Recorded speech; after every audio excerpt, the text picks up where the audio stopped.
여러분 안녕하십니까? 헬로티비 뉴스입니다. 각 지역마다 코로나19 예방접종이 이루어지는 예방접종센터 조성이 마무리 단계에 접어들었습니다. 본격적인 접종을 앞두고 춘천시가 예방접종 사전 모의훈련을 진행했는데요. 예방접종이 어떻게 진행되는지 장진철 기자가 알아봤습니다. 코로나19 예방접종센터에서 진행되는 접종은 크게 6단계로 진행됩니다. 바닥에 그려진 안내선을 따라 들어가면 대형 소독기에서 몸소독이 이루어지고 발열 체크가 진행됩니다. 만약 열이 37.5도 이상이면 접종을 맞을 수 없습니다.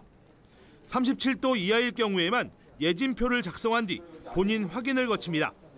이후 의사가 기저질환 여부와 당일 컨디션 등을 알아보는 예진까지 거치면 접종이 이루어집니다. 어깨에 따끔한 정도의 주사를 맞으면 간호사가 주의사항을 설명합니다. 15분 후에 이상이 없으면 귀가하시고요. 이상이 있으시면 간호사에게 말씀해 주십시오. 접종이 끝나면 이상 반응 관찰을 위해 최소 15분에서 30분까지 대기해야 합니다. 이후 이상 반응이 없으면 확인서가 발급되고 접종은 종료됩니다. 만약 호흡이 곤란하거나 메스꺼움 등의 이상 증상이 나타나면 의사의 판단에 따라 병원 이송 등의 후속 조치가 이루어집니다. 혹시 불편이 있으면 그 자리에서 즉시 문제점을 해소하도록 하겠습니다. 그 사후 처리에 관한 것도 또 다양한 그 상담에 관한 사안도 저희가 다 준비해놓고 있고요. 불편이 없도록 하겠습니다. 15일과 16일 이틀간 진행되는 1차 접종 대상자는 요양병원 종사자와 보건소 코로나19 전담팀 770명입니다. 이곳 예방접종센터에서는 춘천 지역 예방접종 대상자 24만 명 중 60%인 14만 명이 화이자와 모더나 백신을 접종받을 계획입니다. 모더나와 화이자 백신을 보관할 초저온 냉동고도 설치가 완료됐습니다. 예방접종센터는 백신 접종이 마무리될 것으로 전망되는 오는 11월까지 운영될 예정입니다. 단기 계획으로 3월 15일하고 16일 날 요양시설 종사자하고 거동 가능한 입소자, 그다음에 저희 보건소 코로나 1차 대응 요원에서 770명 정도가 15, 16일 이틀간 접종을 하게 되고요. 그 접종센터 정식 가동은 4월 1일부터 가동을 하는데 예방접종센터는 혹시 모를 일에 대비해 경찰과 군인 등 경비 인력과 구급차 등 의료진이 상시 배치됩니다. 헬로티비 뉴스 장진철입니다. 토양오염 부실정화 논란이 불거진 춘천 옛 캠프페이지 부지에 대한 민간 검증이 시작됐습니다. 앞으로 약 석 달간 진행되는데요. 춘천시는 검증 결과를 투명하게 공개해 제기된 문제들을 해결하겠다는 방침입니다. 성기석 기자가 보도합니다. 지난 2007년 국방부로부터 발언된 춘천 옛 캠프페이지 부지입니다. 미군 철수 후 토양오염 정화가 진행됐지만 그 후에도 부실정화 문제가 계속 제기되고 있습니다. 특히 지난해 말에는 당초 오염 지역에서 빠졌던 곳에서 기름통 수십여 개가 발견돼 부실 정화 논란은 더욱 커졌습니다. 이 구역은 국방부가 당시에 오염이 안 됐다고 해서 사전조사 시에 안 됐다고 해서 환경 정화를 안 한 곳에서 문화재 발굴 과정에서 지금 나온 것이니까 결국은 국방부가 사전조사를 좀 부실하게 한 것이 아닌가. 춘천시는 캠프페이지 토양오염 문제 해결을 위해 민간 검증단을 꾸렸습니다. 환경부와 국방부, 시민단체 등이 모두 합의해 관련 전문가 9명이 참여했습니다. 그 후속 조치로 캠프페이지 토양오염 재검증이 시작됐습니다. 300여 개의 시추공을 약 17m 간격으로 설치해 오염도가 조사됩니다. 최대 7m 깊이까지 시료를 채취해 토지 오염 여부를 확실히 검증할 계획입니다. 다음 달에는 조사 상황에 대한 시민 설명회를 열어 모든 정보를 투명하게 공개한다는 방침입니다. 문제를 제기한 시민단체들은 일단 재검증을 지켜보자는 상황입니다. 민간 검증단이 꾸려진 만큼 이번에는 확실한 조사가 이루어지기를 기대하고 있습니다. 전혀 예상하지 못했던 데서 나오면서 만일에 이제 안 나오면 일부 시민들은 이거 조사 잘못한 거 아니냐 이런 얘기하는 사람들도 있을 거고요. 그래서 굉장히 투명하게 좀 하는 쪽으로 얘기를 계속 하고 있고요. 이게 의혹이 조금이라도 남으면 안 된다 이제 이런 쪽에 그걸 갖고 있어서 아마 조사는 잘 될 거라고 생각을 해요. 반환 후 10년이 넘도록 환경 문제가 계속되고 있는 춘천 캠프페이지 부지가 이번에는 해결책을 확실히 찾을 수 있을지 지역사회의 관심이 높습니다. 헬로티비 뉴스 성기석입니다. 동해안 대형 산불 위험이 커짐에 따라 4월 18일부터 대형 산불 방지 특별 대책 기간이 운영됩니다. 동해안 산불 방지 센터는 3월 중순 건조한 날씨가 전망되고 양간 지풍의 강한 바람으로 동해안의 동시다발적인 산불과 대형 산불 위험이 고조되고 있다고 밝혔습니다. 이에 따라 산불 상황실을 24시간 운영하고 초동 대응 태세와 유관기관 업무 공조를 강화합니다. 또 입산자 실화와 불법 소각 등에 따른 산불을 예방하기 위해 주말 기동 단속반과 드론 지원단을 운영해 산불 예방과 단속 활동을 병행 추진합니다. 동해안 산불방지센터는 이 밖에도 건조, 강풍특보가 발효될 경우 산불 빅데이터 분석을 통한 기상특보 위험 지정을 선정해 대형 헬기 2대를 전진 배치하고 소방력을 사전에 배치할 계획입니다. 강원도는 도내 외국인 노동자와 이들을 고용하는 사업주를 대상으로 코로나19 진단검사를 받으라는 행정명령을 내렸습니다. 이번 행정명령 기간은 오는 23일까지며 대상은 제조업과 농업, 어업 분야 등에서 1명 이상 외국인을 고용한 사업장의 외국인 노동자입니다. 진단검사는 가까운 선별검사소에서 받을 수 있으며 검사비는 무료로 진행됩니다. 강원도는 행정명령을 위반하면 200만 원 이하의 벌금을 부과하고 위반으로 감염병이 발생하면 이에 대한 손해배상을 청구할 방침입니다.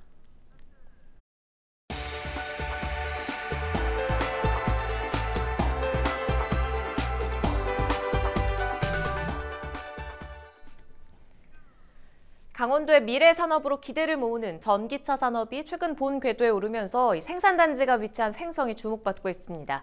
횡성군은 이번 사업의 순항을 계기로 연관 산업을 유치해 전기차 산업의 중심 도시로 도약한다는 전략입니다. 이다희 기자가 보도합니다. 지난해부터 강원도 전기차 포트로가 생산되고 있는 횡성 우천 일반산업단지입니다. 지금은 핵심 기술력을 가진 완성차 공장 한 곳뿐이지만 내년까지 수도권에 위치한 8개 연관 기업의 추가 이전을 앞두고 있습니다. 정부의 강원도형 상생 일자리 사업 선정에 따라 고용 증대도 기대됩니다. 횡성군은 이 같은 성과를 바탕으로 전기차 산업 중심 도시 도약에 속도를 내고 있습니다. 특히 튜닝 전기차 제작센터 조성을 추진합니다. 단종을 앞둔 국내 경영 화물차 시장을 전기 자동차로 대체하는 기반을 마련해 경쟁력을 높인다는 계획입니다. 다품종 소량 생산이 가능한 다양한 특장차 양산을 통해서 강원형 상생 일자리 사업의 경쟁력을 높이고 경영 화물차 전기차 튜닝 시장 규제 완화와 연계해서 이 사업을 2030년에는 전기차 복합단지도 들어설 것으로 기대됩니다. 복합단지 조성 사업의 첫 단계로 강원도가 추진하는 이모빌리티 기업지원센터는 내년 건립을 목표로 현재 실시 설계가 진행 중입니다. 축구장 90개 면적에 달하는 묵계리 옛 탄약부대 부지 65만 4천 제곱미터에 복합단지가 조성되면 전기차 관련 연구 공공기관 유치도 가능할 것으로 기대됩니다. 이에 따라 횡성군은 복합단지 인근에 친환경 자동차를 테마로 한 테마파크를 조성하고 정주 여건을 개선해 소규모 신도시 조성도 꿈꾸고 있습니다. 테마파크 조성 사업은 카트레이싱 체험장, 이모빌리티 전시장, 어린이 안전체험장, 휴양 숙박시설, 피크닉 시설을 조성하는 내용으로 민자를 유치해서 추진할 계획입니다. 인구 감소와 고령화로 지역 성장 동력을 잃어가던 횡성군이 전기차 산업을 통해 새로운 전환기를 맞고 있습니다. 헬로티비 뉴스 이다혜입니다. 요즘 코로나19 때문에 외출을 자제하면서 이웃과의 왕래도 많이 줄어들었죠. 이런 상황에서는 홀로 사는 취약계층들은 복지 사각지대에 노출되기 쉽습니다. 원주의 한 복지관이 사물 인터넷 기술을 활용해 이들의 안전과 건강을 관리하는 복지 서비스를 시작했습니다. 김선화 기자가 취재했습니다. 원주의 한 단칸방에서 수년째 홀로 살고 있는 유동현 씨. 거동이 불편해 일자리를 못 구하고 있는 유 씨는 대부분의 시간을 집에서 보내고 있습니다. 사회복지사가 일주일에 한 번씩 찾아와 반찬을 챙겨주지만 라면으로 끼니를 때우는 게 일상입니다. 어떻게 보면 한 반 정도는 술로 살아왔으니까요. 그러니까 몸이 더 망가진 거죠. 지금도 마시면 하루에 한 2병 정도는 마시는 편이에요. 그리고 그냥 그러고 잡니다. 그럼 아침까지 쭉 자요. 홀로 생활을 한다는 게 우려스러운 것들이 많은데 앞으로는 한숨 덜게 됐습니다. 바로 사물 인터넷 기술 덕분입니다. 환경 데이터를 수집하는 센서가 움직임이나 집안의 온도와 습도 등을 파악해 혼자 있는 거주자의 상태를 실시간으로 살핍니다. 감지된 데이터는 이처럼 마을관리소나 복지관에 설치된 현황판을 통해 바로 확인할 수 있어 위험 상황이 발생하면 즉시 대처가 가능합니다. 원주 밥상공동체 종합사회복지관은 지역에 홀로 사는 취약계층 100가구에 이 사물 인터넷 기술을 보급할 계획입니다. 앞서 복지관은 독거노인들의 정서적인 안정과 건강관리를 위해 AI 로봇을 제공하기도 했습니다. 이런 보조기기를 활용해서 저희가 조금 더 스마트하게 핸드폰으로도 활용할 수 있고 실시간으로 신속하게 대응할 수 있는 그런 기기라서 돌봄망을 구축하는 데 조금 도움을 많이 받는 그런 기기라고 생각을 합니다. 코로나19 상황 속에서 비대면 복지 서비스가 필요하게 된 요즘, 신기술의 발달로 새로운 돌봄 방식들이 자리매김할 것으로 기대됩니다. 헬로티비 뉴스 김선아입니다. 강원 남부권 지자체장들이 10일 국회 국토교통위원회 사무실에서 열린 현안 해결 간담회에 참석해 평택 삼척간 동서 6축 교통망 조기 개통을 건의했습니다. 최승준 정선군수, 김양호 삼척시장, 류태호 태백시장, 최명서 영월군수 등 동서고속도로 추진협의회는 이날 진선미 국토교통위원장과 허영 국회의원 등이 참석하는 가운데 영월 삼척 구간 조기 착공과 완전 개통을 건의했습니다. 협의회는 예비 타당성 조사에 통과된 제천 영월간 설계 용역 예산 반영과 이후 구간 타당성 조사 용역을 위한 내년 국비 반영 등을 요청했습니다. 오는 7월 자치경찰제 시행을 앞두고 다음 달 초 강원도 자치경찰위원회가 출범합니다. 강원도는 최근 위원 추천위원회를 열고 강원도 자치경찰위원회 위원 구성을 마무리했습니다. 김대건 강원대 교수와 김종관 재향경우회 중앙회 이사, 김명현 상지대 경찰법학과 교수 등 7명으로 구성됐습니다. 강원도는 다음 달 초까지 위원장을 선정하고 강원자치경찰위원회 조례를 마련해 운영에 들어갈 계획입니다.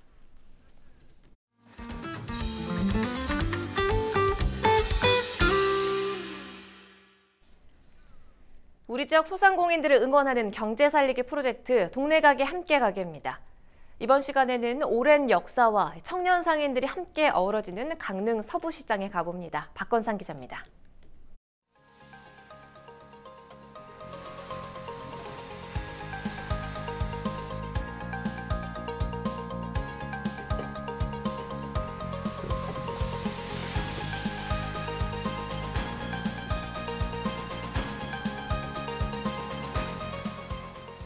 일반 전통시장과 다르게 주택가 한가운데 들어선 건물, 강릉시 용강동에 위치한 서부시장입니다. 언제부터 장이 들어섰는지조차 정확히 알려지지 않았을 정도로 오랜 역사를 지닌 시장. 세월의 흐름만큼 오랜 시간을 함께한 손님들. 이제는 상인과 손님이 아니라 옛 친구를 만나듯 언제나 그립고 반가운 인연입니다. 여기서 생선까지 다 야채까지도 살 수 있고 그래서 늘 반가워해요. 친절하고 그리고 맛들도 다 좋다고 어느 식당은 어떻게 좋고 이래서 각자 이렇게 식당마다 메뉴가 또 다르더라고요. 그래서 상인들이 서로 이 협조가 잘 되는 것 같고. 강산도 바뀐다는 10년의 세월. 이곳 서부시장의 상인들에게는 명함도 내밀 수 없습니다. 40년 넘게 이곳에서 장사를 해온 이순희 씨. 반찬 가게로 시작해 생선과 야채 가게까지 운영하며 서부시장의 산 증인입니다. 그만큼 상품에 대한 자부심도 편리성을 앞세운 대형마트에 뒤지지 않습니다. 저 고기 장사. 이제 고등어는 하나씩 갖다 놓고 팔고 옆에 야채를 끼워 팔고 그러니까 이 고기는 우리네 이 재래시장이라도 마트가 우리를 못 따라와. 우리는 내 손으로 해가지고 소금도 좋은 걸 치고 그리고 또 냉장고에 계속 안 넣잖아요. 꼭 내가 그걸 가지고 있다가 하루 이틀이면 조금씩 먹고 다 팔잖아. 그 큰 마트는 조개얼음 깔아놓고 큰 냉장고에다가 깔아놓고 보기는 반들반들한데 사실 그렇게 맛이 없어. 20년 전통의 소머리국밥집도 서부시장 이야기에서 빼놓을 수 없습니다. 특히 부부가 함께하는 가게는 저렴한 가격으로 따뜻한 국물이 생각날 때 누구나 부담 없이 찾을 수 있는 곳이자 서민들의 애환을 나눠주는 든든한 버팀목입니다. 이제 아저씨가 이제 저렇게 삶아서 아이스에 내고 그리고 이제 이렇게 분리해서 썰고 또 껍데기는 더 삶고 거기서 추려서 이렇게 하고 국물을 이제 더 끓이고 이렇게 하지. 다른 거 첨가를 안 한다는 거. 자기의 그거만 가지고 끓여서 이렇게 손님들한테 소머리국밥 저거 하면서 절치기 그냥 시장이니까 전통 시장이니까 시장을 위해서 시장 오는 분들에서 편하게 드시라고 가격은 안 올리고 있어요. 그리고 이제 소주도 저희는 3,000원이고 그래서 이제 이렇게 하고 있어요. 열심히 하고 있어요. 세월의 흐름 속에 변화의 바람도 일고 있습니다. 건물 2층으로 올라가면 시장은 딴 세상으로 바뀝니다. 2년 전 이곳에 둥지를 튼 김나연 씨는 서부시장의 막내입니다. 자신이 좋아하는 요리를 하는 쿠킹 클래스를 운영하며 서부시장의 최신 트렌드를 담당하고 있습니다. 쿠킹 클래스도 하고 그다음에 케이터링 서비스도 하고 그리고 푸드 스타일링도 하고 여러 가지 단체의 푸드 관련 교육도 맡아서 진행하고 있습니다. 제가 재작년에 들어왔는데 그때는 좀 약간 어둡기도 하고 사람들도 별로 없었는데요. 요즘 들어서 새로운 분들도 많이 오시고 작가분들도 많이 오시고 환경 정비를 제대로 잘 해주셔가지고 조금 되게 밝아지고 활기차진 것 같습니다. 그래서 여기가 조금 더 젊어지고 활기차지고 그리고 저희 고객층 중에는 이제 어린이들도 있어서 여기서 조금 시끌벅적하게 될 수 있어서 그런 프로그램을 만들게 됐어요. 쿠킹 클래스 옆에는 뉴미디어 시대 정보통신 기술이 꿈틀대는 곳도 있습니다. 빅데이터 분석을 하는 사무실인데 상인들의 정보통신과 인터넷 홍보를 지원하기도 합니다. 공방하시는 분들이 뭔가 요즘에 줌으로 바뀌면서 교육을 할 때도 있어요. 온라인으로. 그럴 때 뭔가 장비를 갖춰서 하긴 어려운데 이제 저는 이미 갖춰져 있으니까 이곳에 오셔서 이제 줌 수업도 하시고 방금 전에 저도 이제 줌 회의 하나 미팅을 끝냈거든요. 예, 그러니까 특별하게 뭔가를 준비하지 않으셔도 이곳을 이용할 수 있어서 이제 그런 부분들을 세워하고 있고요. 대형마트와 코로나19로 조금씩 자리를 잃어가고 있는 전통시장. 강릉시는 서부시장을 문화도시의 중심으로 만들겠다는 각오입니다. 강릉 서부시장은 과거에 용강동 시장이라고 불렸는데 우리 강릉 시민들이 가장 사랑하는 전통시장 중에 하나입니다. 서부시장은 지금 도시 재생의 중심에 있고요. 또 문화도시를 서부시장을 중심으로 해서 법정 문화도시 활동이 이루어지는 중심 공간이 될 것이고 역사와 전통만을 고집하는 전통시장이 아닌 젊은이의 도전과 전통이 함께 살아 숨쉬는 강릉 서부시장은 제2의 전성기를 위한 도약을 준비하고 있습니다. 헬로티비 뉴스 박건상입니다.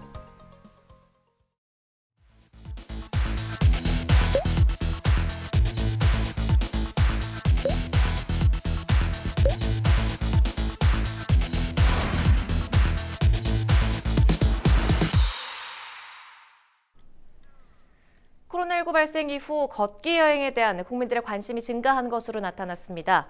한국관광공사는 지난해 12월 11일부터 24일까지 만 15세 이상 국민 2,000명을 대상으로 온라인과 전화 조사를 실시한 결과 국민의 약 43%가 걷기 여행에 대한 관심이 증가했다고 밝혔습니다. 또한 걷기 여행의 행태는 소규모 가족 중심 여행이 전년보다 10% 가까이 증가했다고 설명했습니다. 반면 걷기 여행에 참여하지 않은 국민들은 위험할 것 같아서 또 코로나19 때문에 등의 답변을 내놨고 이는 특히 여성과 고령층에 많이 영향을 미친 것으로 나타났습니다. 강릉시가 코로나19 확산 국면에 따라 강릉 경포 벚꽃잔치를 전면 취소하기로 했습니다. 경포 벚꽃잔치는 매년 3월 말에서 4월 초 벚꽃 개화 시기에 개최됐으며 경포 호수 일대를 중심으로 열렸습니다. 하지만 최근 코로나19 확진자 수가 3,400명대를 유지하고 방역을 위한 거리두기 수칙 준수가 필요해 2년 연속 취소를 결정했습니다. 헬로티비 강원 뉴스가 준비한 소식은 여기까지입니다. 저희는 언제나 여러분과 함께하겠습니다. 지금까지 시청해주신 여러분 고맙습니다.